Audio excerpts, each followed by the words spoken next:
পাহাড়ি ঐতিহ্যবাহী সিঁদুর কিভাবে তৈরি হয় চলুন দেখাই আপনাদেরকে।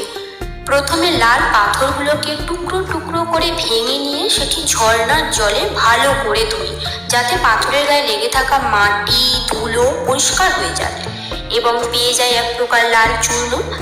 চূর্ণটিকে একটি পাত্রে নিয়ে অল্প জল নিয়ে সেটিকে ভালো করে পেয়ে যায় এক প্রকার লাল তরল। তরলটিকে একটি পরিষ্কার কাপড়ে ভালো করে ছেঁকে কিছুক্ষণ রোদে শুকাতে দিই।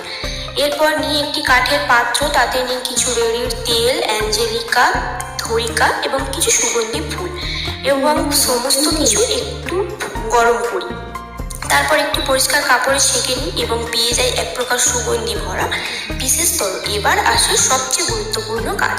একটি পাত্রে লাল চূর্ণগুলো নিয়ে নিই এবং নিয়ে নিই কিছু পাহাড়ি জড়িবুটি এবং ভালোবাসার সাথে মিশিয়ে দিই সেই বিশেষ তরলটি। তারপর নিয়ে নিই একটি সোনালি পেপার। ভালো করে সমস্ত উপাদান মিশিয়ে পেয়ে যায় পাহাড়ি লাল সিঁদুর। পাহাড়ি সিঁদুরের যাত্রা যদি আপনাদের ভালো লাগে তাহলে ভালোবাসার সাথে লাইক কমেন্ট করুন এবং সাবস্ক্রাইব করে সাথে থাকুন।